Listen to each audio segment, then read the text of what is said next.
Ready to level up your Tudor history game? Then don't miss Forging a Queen, Katherine of Aragon Before England.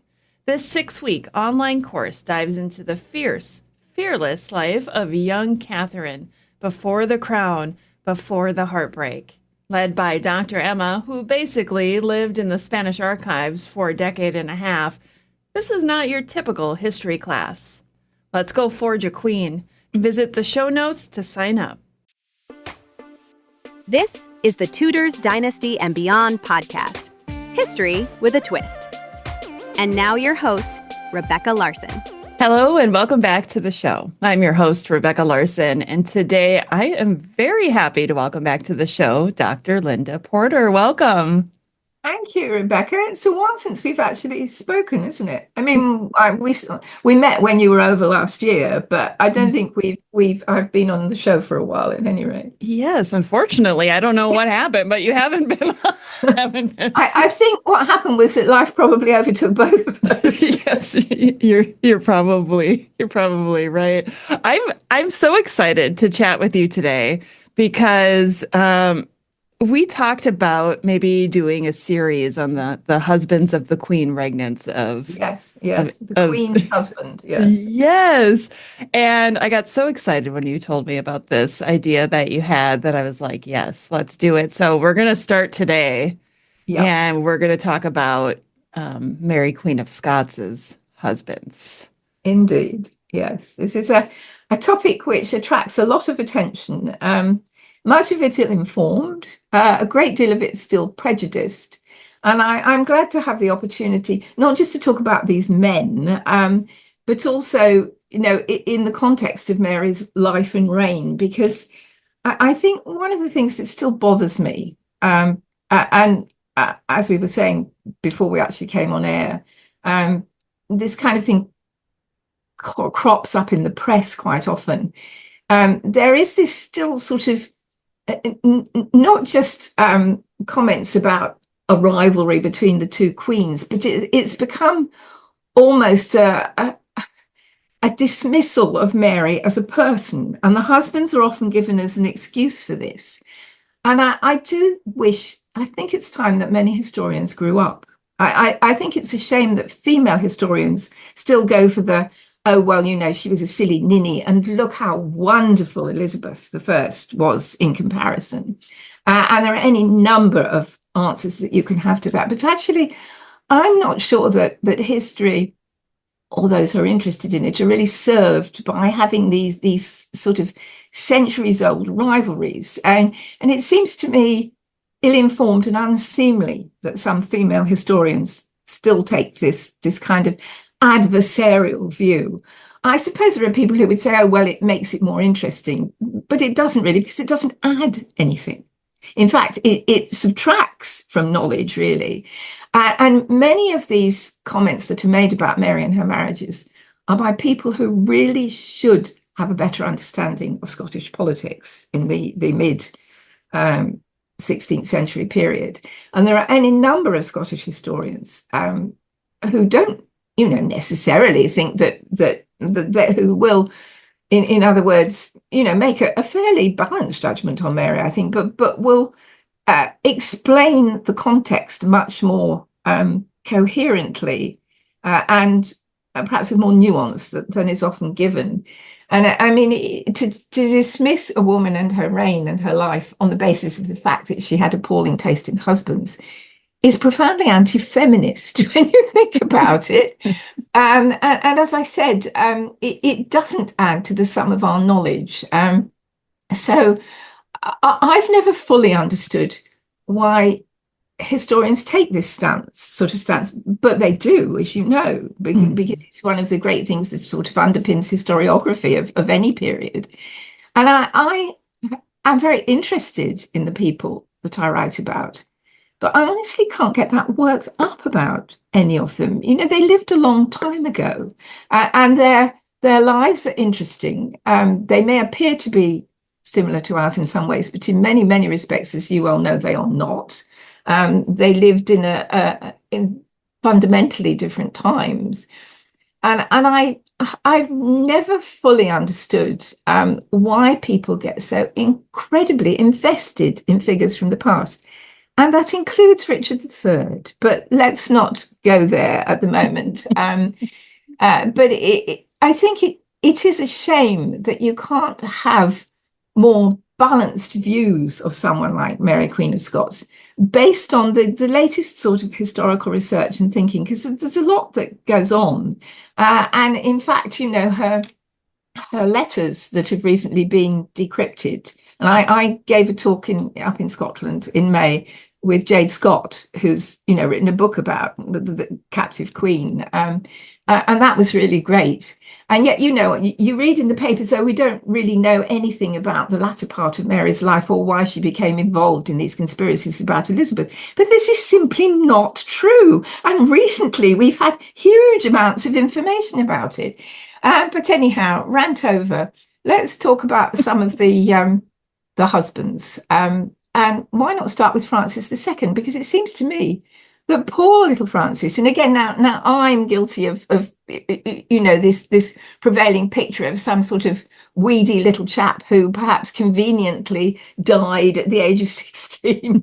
I actually did a bit of research on this morning, and there are no biographies of him at all in English. And the ones in French are not very good. French biography is a curious animal.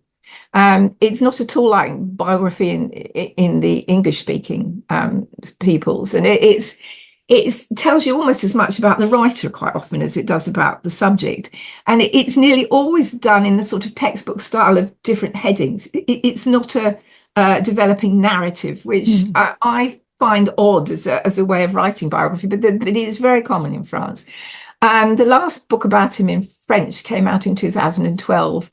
And it's part of a sort of general series on kings of France, and it's 240 some pages, which isn't bad considering he had a short life.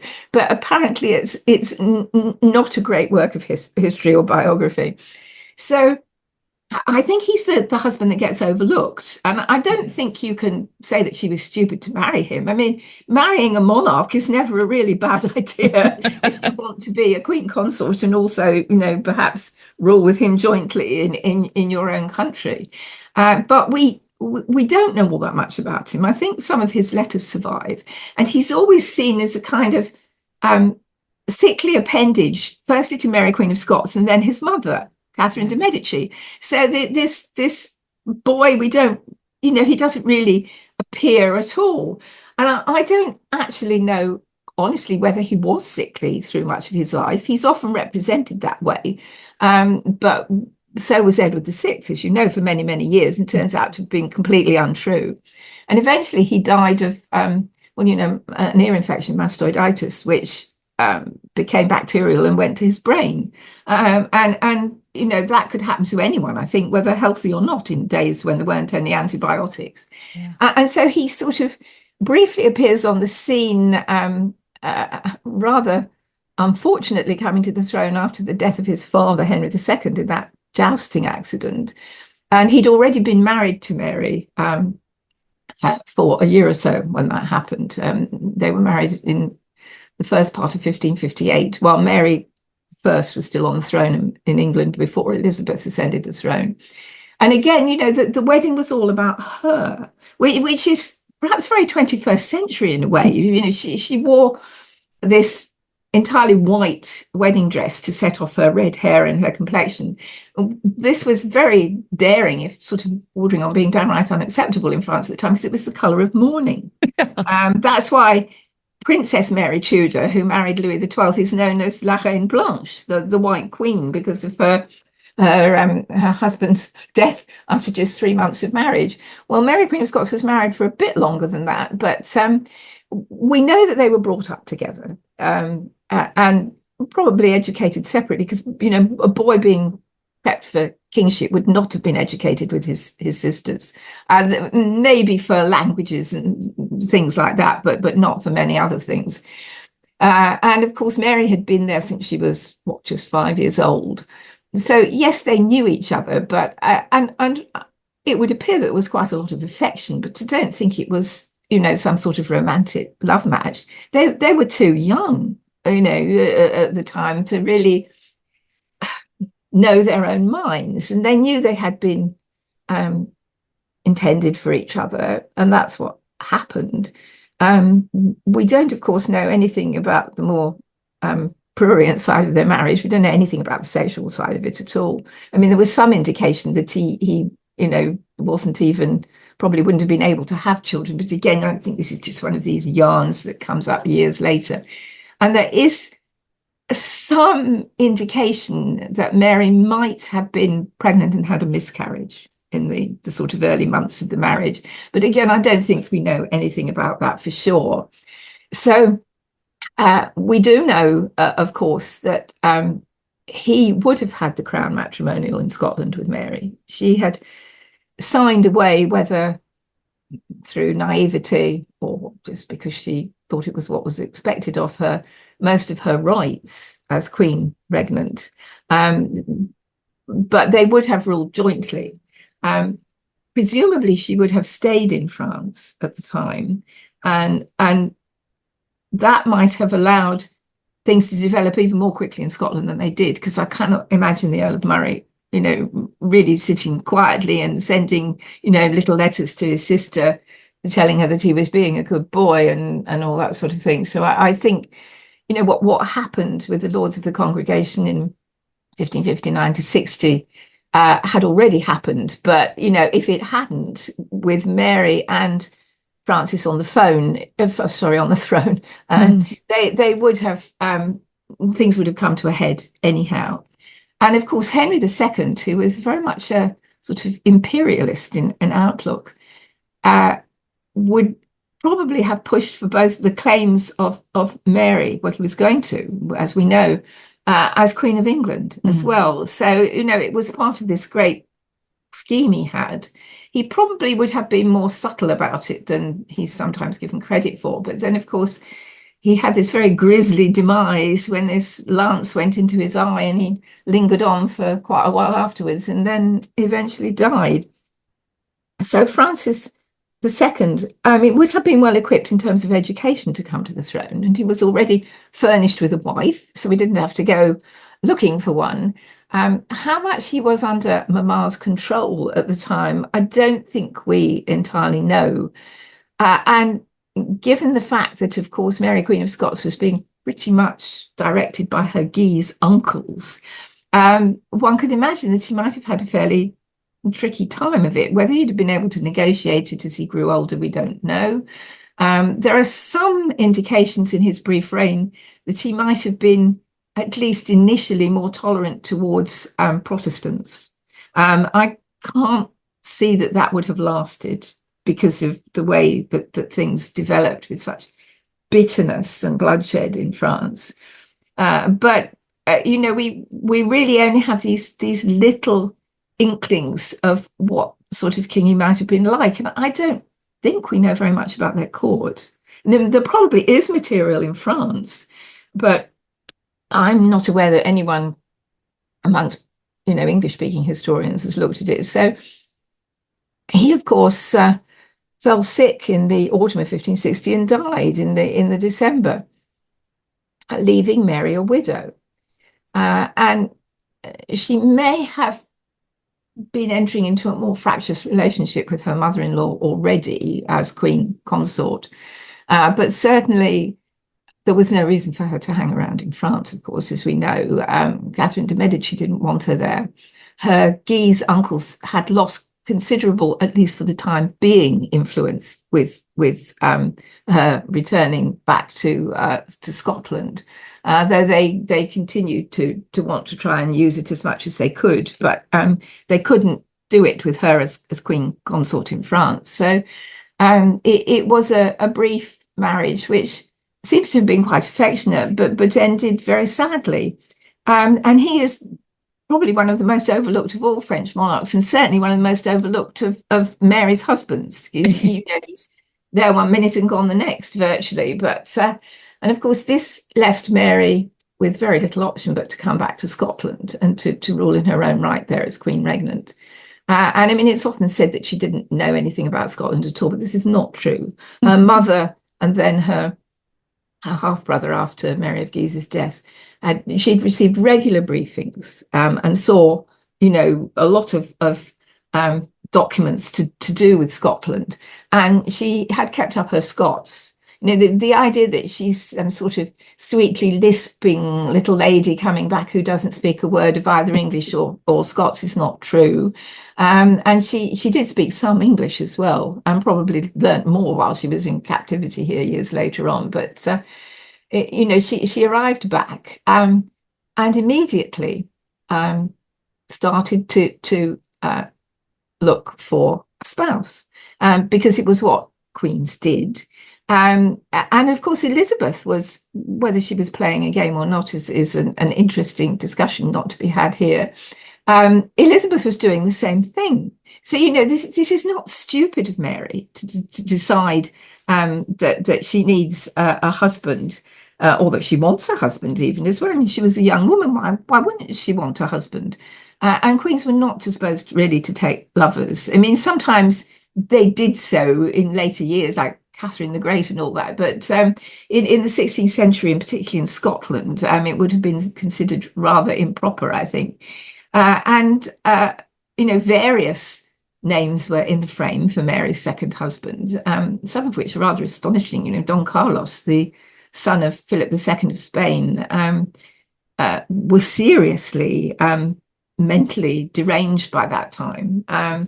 And yet Mary seems to have, whether for PR or political reasons, seriously considered him as a contender for her hand. I don't think that she would have been too happy had the marriage gone ahead, but of course he conveniently fell down a flight of stairs and he died as well. So it's beginning to look as if marriage to Mary may not be the safest option. And indeed, events were to prove that, not just once more, but twice. And Mary is often criticised for marrying Darnley, Lord Darnley. And of course, they were related because they both shared a great grandmother in Margaret Tudor. And they both had claims to the English throne. Darnley through his mother, Margaret Douglas, and he also had a more distant claim to the Scottish throne through his father. So dynastically, this makes extremely good sense. And I don't think there are any grounds for criticising Mary on those sort of grounds for marrying Darnley. Whether she'd already had an opportunity to get some inkling of what he might be like as a person is an interesting point. Her reaction pretty soon after she married him suggests that she had. But I mean, he was personable. He strengthened her claim to the English throne. He had been brought up in France, like she had. What she perhaps didn't know initially was that he was really a genuinely insecure and unpleasant person. He'd been spoilt rotten by his parents, both of whom were not stupid people, Matthew Stewart and Margaret Douglas. And why they'd had at least, I think, a couple of sons who died before him. And I suppose with the one that survives, and starts to grow into childhood and then adulthood, you do in those days put an awful lot of emotion and emphasis on them. But he was well equipped in terms of education, linguistic ability, birthright and all that sort of thing to be her spouse. What he was not equipped at all, of course, was personally. I mean, he had the expectation, as I think his parents probably did, that he would gain the crown matrimonial and that he'd be King Henry alongside her Queen Mary. But Mary wasn't having any of this, as we know. Now, how you can criticise someone, therefore, for being stupid under those circumstances, I don't know, because clearly it was a very canny decision and one that her husband's behaviour sort of made a little easier and clearer, perhaps. But of course, it did nothing for the marriage, and it made Darnley more and more resentful. I always thought that if he had been a more mature, you've got to remember he was only 19 when he married Mary. And all right, that certainly doesn't literally make you a teenager by 16th century standards, even if you are still literally in your teens. But he when their son was born in 1566, become James VI and first, had Darnley been a cleverer young man, he could have played a crucial role in his son's upbringing, and therefore a much more influential role in Scottish politics than he, I think, was capable of understanding. But he seems to have been quite resentful of his son, and as far as we know, didn't spend very much time with the child at all. I don't think he even attended his christening. I'm trying to remember that, but I don't think he did. And so, this great opportunity both to redeem himself in the eyes of his wife and to put his own situation and position in Scotland on a much firmer footing was lost. And of course, there were a lot of people among Scottish politicians, including Mary's own family, who wanted to maintain their power and were clearly not happy with having a woman as Queen Regnant. And we also, I think, Rebecca, tend to overlook the fact that she is the first British Queen Regnant. And she came to the throne years before Mary I did, a decade and more, in fact. So her position was an interesting and important one in British history. But Darnley became, as I'm sure most of your listeners know, a focus for all sorts of malcontents in the Scottish nobility, notably James Murray, her half-brother, whose mother had once harboured the thoughts that she might marry Mary's father, James V, but in the end, of course, James V was a monarch and he wasn't going to marry a mistress, especially one who was inconveniently already married to someone else. So by 1566, late 1565, even by the time that Mary was pregnant, he had become thoroughly resentful. There was, of course, the attempt, probably literally an assassination attempt on Mary, in which David Rizzio, her Latin secretary, was the focus, but that may have been partly a blind. If Mary had had a miscarriage and died, it would have suited the purposes of the conspirators who murdered Rizzio, and he was murdered horribly.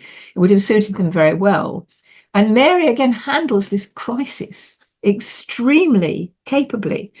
She, whatever resentment she felt against her husband, she suppressed, and she got him and herself out of Edinburgh very quickly to go further to the east, to a castle there.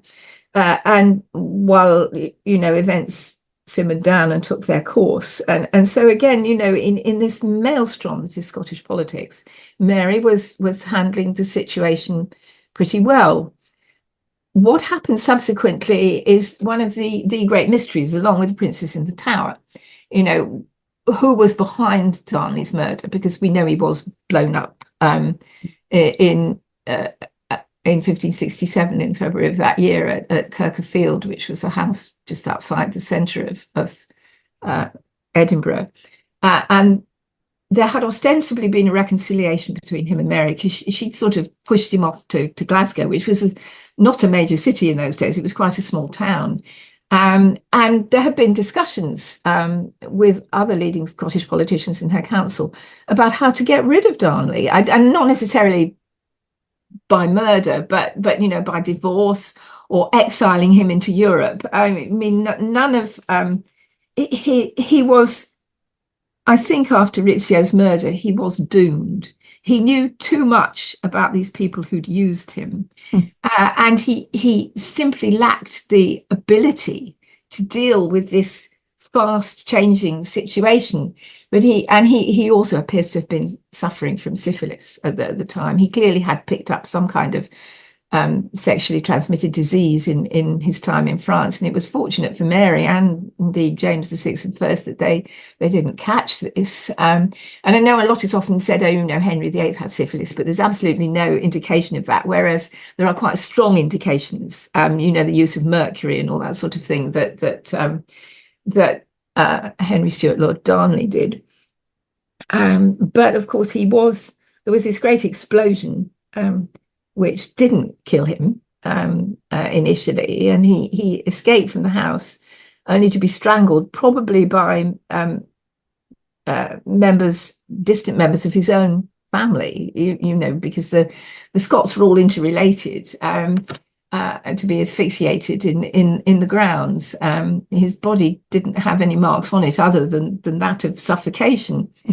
Of course, we will never know whether Mary knew about it. I think the majority feeling amongst historians now and amongst Scottish historians is that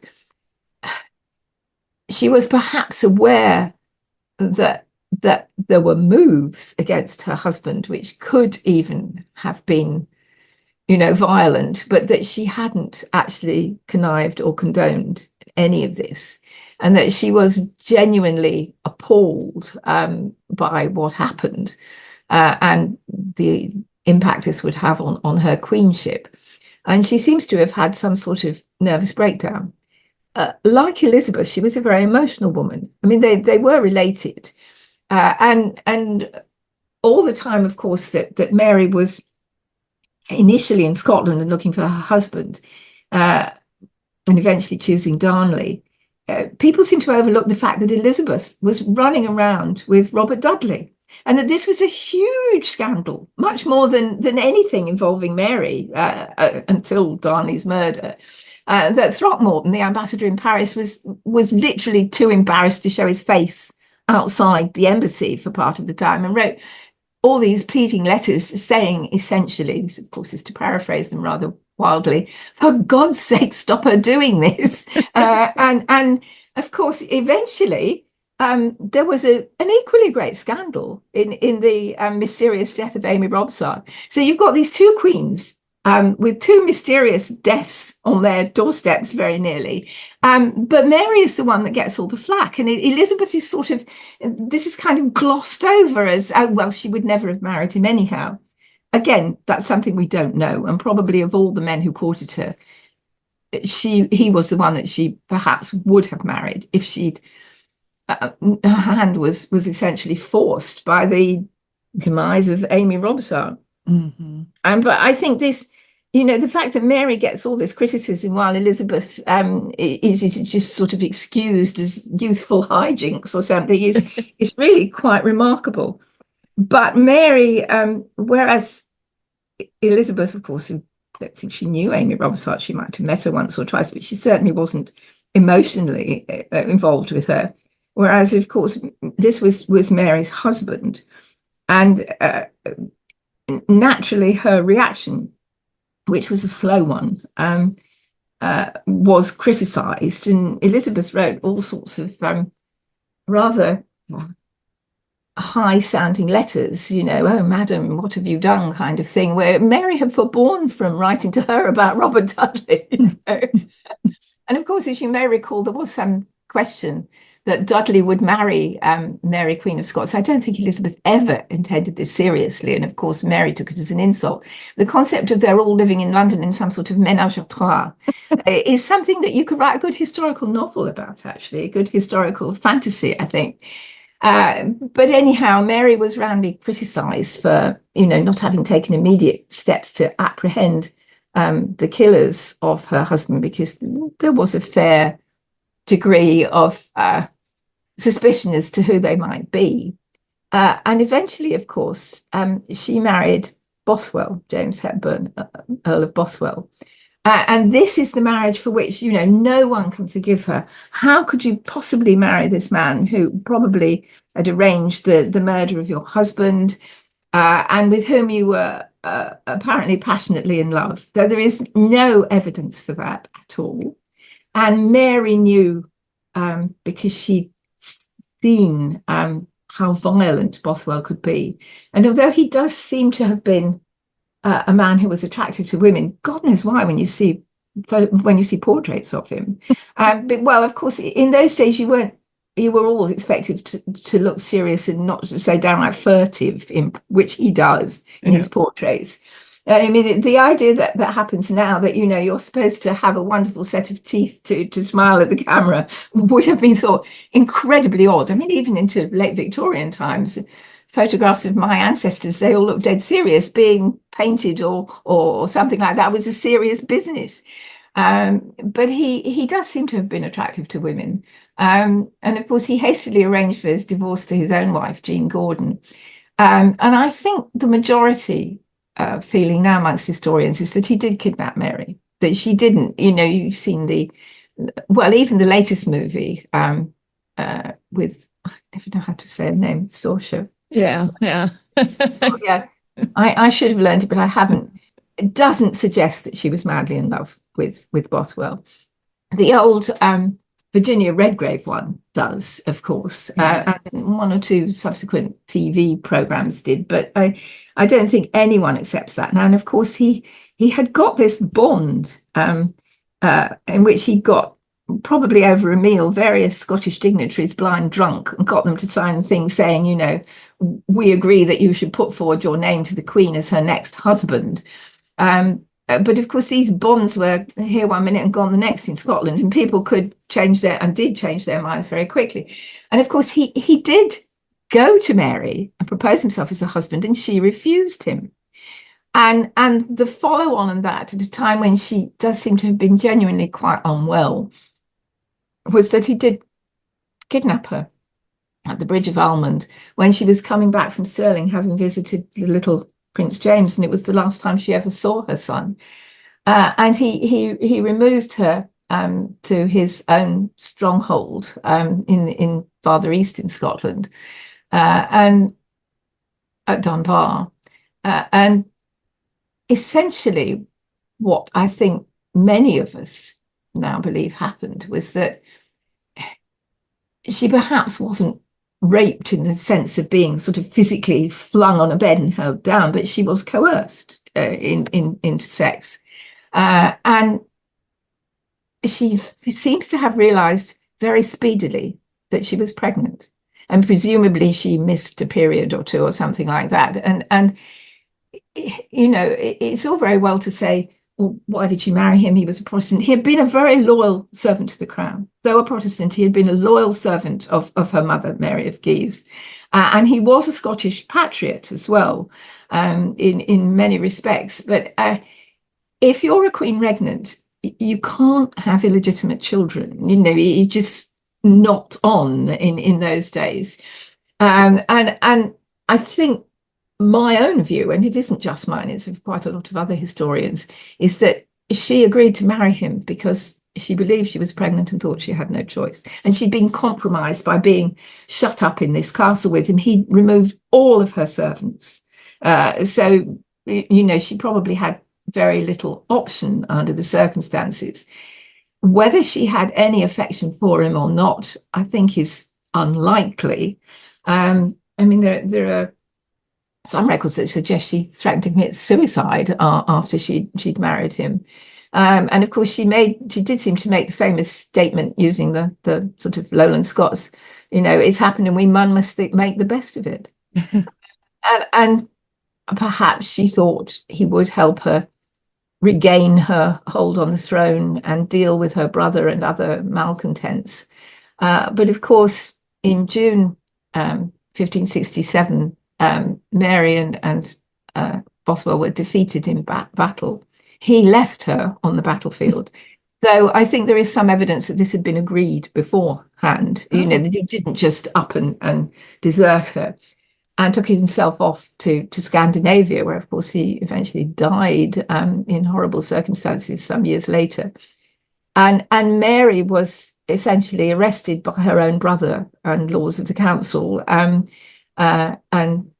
taken into Edinburgh under jeering and appalling, statements of being told that she was a whore and all that sort of thing. And eventually she was forced to sign away her throne, to agree to her own abdication, because she seems to have been told, if you don't, we'll kill you. It's not a very nice situation to be in. She was in the early stages of her pregnancy when, of course, she miscarried twins during her exile on Loch Lothian. And I think the Bothwell marriage is perhaps Mary at her most unhappy and her most defenseless. Because when you think about it, she did have loyal servants, of course. I mean, the families of the four Marys, Beaton, Livingstone, Seton, and I've forgotten the other one now. But Seton, Beaton, Livingstone, and someone else. They were all servants of the crown, and Mary did have strong supporters. And she might have regained the throne after she escaped from Loch Lothian, but her forces were defeated at Langside, which is just outside Glasgow. The chief of her troops, the Earl of Argyll, seems to have had some sort of epileptic episode or stroke or something, and Mary fled south. While I was up in Scotland in May, I visited Dundrennan Abbey, which was where she spent her last night in Scotland. It is rather a fine ruin, and was very, very interesting to go there. There was nobody else there when we arrived, and just rooks cawing in the trees behind. And it's interesting that even by, in 1568, there were still, it was a Cistercian monastery, and they were still functioning in Scotland. They've been closed down long since in England. That's something else I think is left almost unremarked of what happened to the monasteries in Scotland. You just really don't read anything about it. I'm sure some Scottish historian has probably done a doctorate on it, or should do if they haven't, but it's an interesting question. But of course she did, it was an error of judgment, to understandable because of the fear. I mean, I don't know why queens aren't supposed to show fear, but apparently they're not, particularly if you're Mary, Queen of Scots. And she did come across the Solway Firth and into England, which was a terrible mistake. But she couldn't really have gone to France, I don't think. Catherine de' Medici didn't want her there. And she was by that time pretty firmly in charge of her even younger son, Charles IX, who succeeded his elder brother when Francis II died. And of course, even in England, there were rumours of who she might marry eventually. Duke of Norfolk got sent to the scaffold for having had his name linked to her. And the rest of her life was a very sad and miserable one, I think.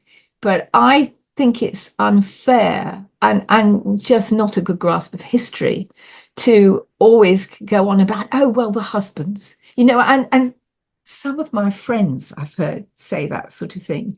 And I sort of go, and there's always well, Elizabeth would never have done this. What would Elizabeth have done if someone had stuck a pistol into her stomach when she was 6 months pregnant?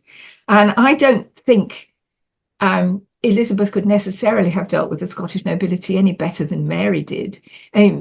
Mary's political advisors, her councillors, were competent men, and who were willing to be loyal to her while they thought it was still in their interests. And that is a difference with Elizabeth, of course, because Elizabeth's advisors, many of them, well, certainly Cecil, had stuck with her basically through grimmer times. And she was loyal to most of her advisors, and as I think Mary would have been if given the opportunity. But the political situation in Scotland was so difficult. The Scottish nobility are not like the English nobility. I mean, they're not all. I remember Julian Goodare, who's now emeritus professor at the University of Edinburgh, who's a wonderful historian. He isn't a Scot by birth, actually, but he's long since become one, saying to me when I was first talking to him about my earlier book, Crown of Thistles, which is about Mary, Queen of Scots' backstory, essentially, saying, please don't represent all of the Scottish nobility as murderous thugs, because they weren't all like that. Which is true, but an awful lot of them were capable of being murderous thugs if they thought there was something in it for them. So that's really my take on Mary and her her husband's, which is to ask people to think a bit more widely about it and not be so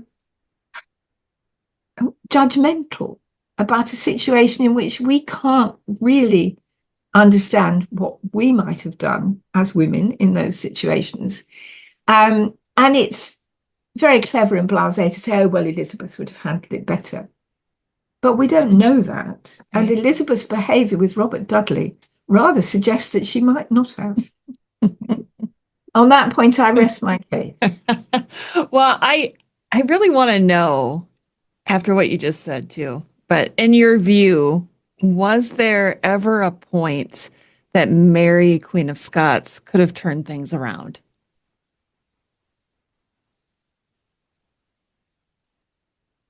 Yes, I think there probably was, had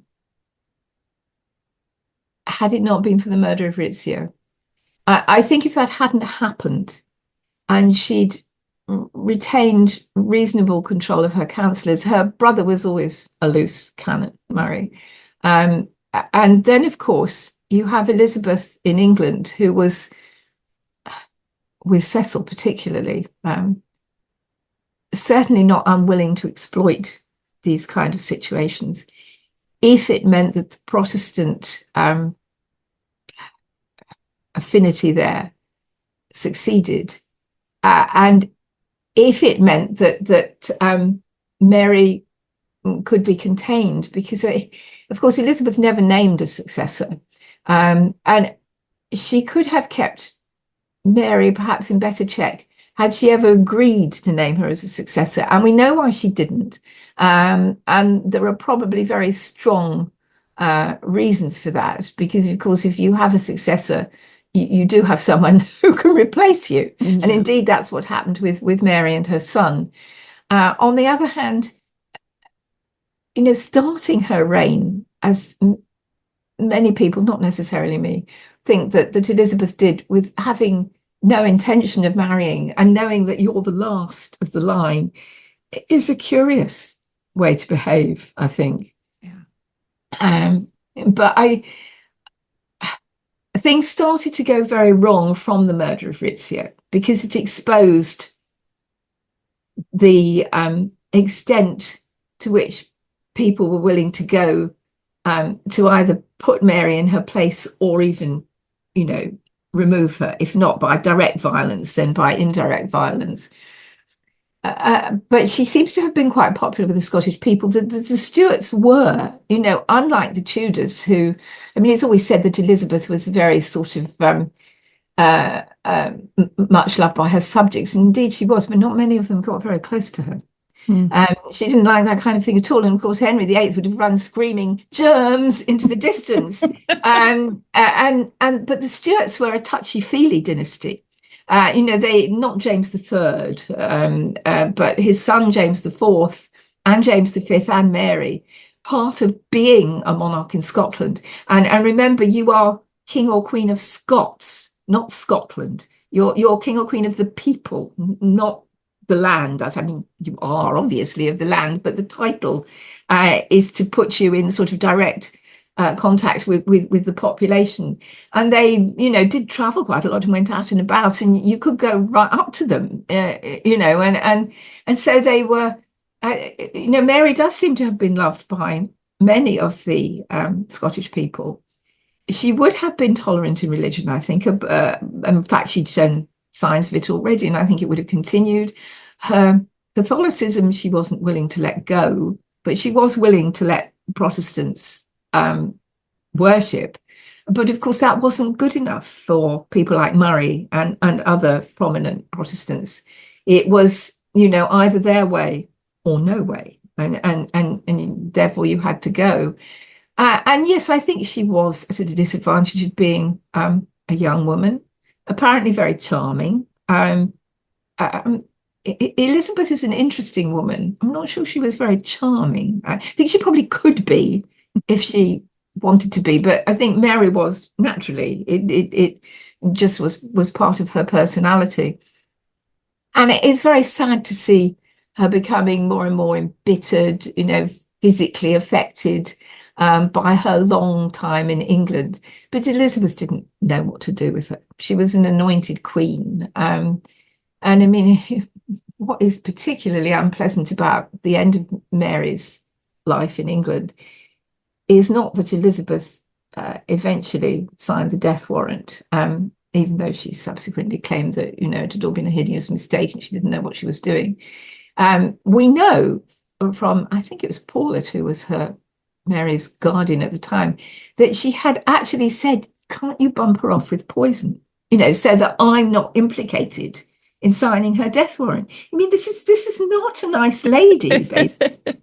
And I wish we had a more rounded view of these people than these sides that historians still take. Elizabeth was a great monarch. She had very good judgment in advisors, if not in men as such. She had a clear vision of what she wanted to achieve, and perhaps the best way to achieve it. The course of her life made her harder, of course, especially after the papal bull excommunicating her. And she was to discover, of course, that you can just as easily be a plot of an assassination if you're childless than if you've got heirs. So it is a sad relationship, I think, the two queens in one aisle. And I think this ballet that's, is now about to be danced up in Scotland at the Edinburgh Festival is going to try and show them as, buddies. Mm-hmm. And the comment's been made that they addressed each other as sister. But that's what queens did in those days. I mean, if she'd been writing to someone in some distant part of Europe, Elizabeth would have addressed her as sister. That was what you did. You were a sister queen. It doesn't mean that you felt the sort of sibling affection that you would for a sister. It's just to misunderstand the whole period, basically. But those are Mary's husbands. They all met very sad ends, actually. They did. Two of them, one of them through sickness, one through violence, and Bothwell had lost his sanity, having been chained to a pillar for years and years in a prison in Denmark. Again, various people have sort of mooted the idea of trying to write a revisionist biography of Bothwell, and none of us have yet sort of had the courage to do it, because there probably are things that could be said in his favour, but he was basically a violent thug. And Mary knew that all too well when she married him. So I'm afraid he was one of the violent thugs that Julian Goodare told me to be careful about describing. But no, they're an interesting trio. And of course, the next Queen's husband that I'll talk about is a very, very different man.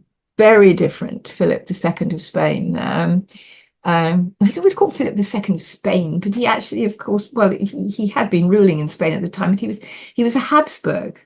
I mean, one of the things that I'll say about Philip, because I'll say it again, because not everyone might listen to this, is that, I think we certainly a lot of people who just know this tangentially assume that if you're King of Spain, you must have loads of jet black curls and earrings. And, if you've ever seen a portrait of Philip II, you will know that primarily he was a Burgundian Habsburg. Didn't look remotely Spanish.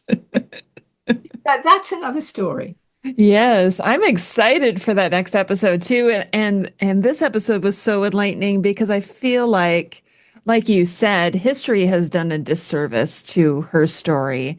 And I feel like what history has told us is almost led by I don't want to say this, but like a sexist mentality because she was a woman, these things. Yeah. I mean, I'm sure some of the female historians now working who are very critical of Mary would deny that. But, I think in our conversation, we've made a number of points about, Mary as a female monarch and how in certain respects she does compare in behavior and outlook and emotions to Elizabeth. Yeah. But she's the one that always gets the, silly ninny, look at those awful men she married. But but I just think that there is much more evidence now, and much more is known about her period of rule in Scotland, which, until things started to go horribly wrong at the end, was quite successful given the difficulties of the country. And of course, the fact that it hadn't then, and still wouldn't until the following century, 1625, had a monarch that had come to the throne and the majority for centuries, not since literally the early 15th century. And yet somehow, murderous thugs aside, it was governed responsibly overall and successfully. And this, I think, is perhaps the ultimate tribute to the Scottish nobility, even if they were rather personally violent. Yes. Well, I want to give you an opportunity too to pitch your books to the listeners in case this is their first time, in case they're living under a rock and haven't heard of it. Written two books in which Scotland features, and one in which Mary does feature, but not the whole of her life. Crown of Thistles, which came out in 2013. As I said, I suppose nowadays we would say it's Mary, Queen of Scots backstory. It's about her father and grandfather and how she came to the throne. And it finishes in 1568 with her fleeing across Solway Firth into England, because by that time it was already huge. And various people have said to me, oh, it's a shame you couldn't continue with her life in England, but it would have been at least another 200 pages, I think, and a hell of a lot of research. And so I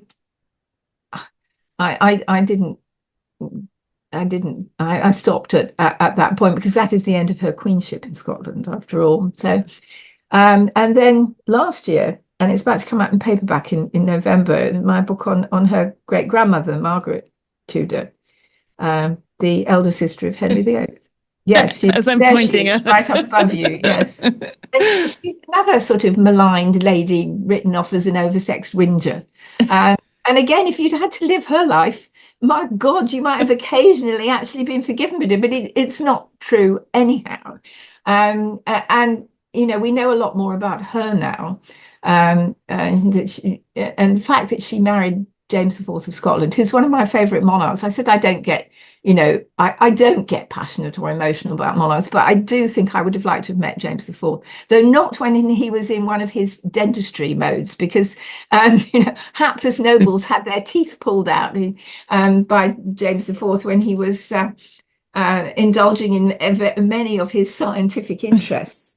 But Margaret married James IV when she was 13, and people go, oh, shock, horror. But, this is what happened to princesses in those days. Her mother-in-law, whom she never knew, the wife of James III of Scotland, had been married at the age of 12 and produced 3 boys by the time she was in her late teens. She was a good breeder of male heirs, Margaret of Denmark, and died at the age of 30. And then, of course, Isabella of France, who married Edward II, was married at the age of 12.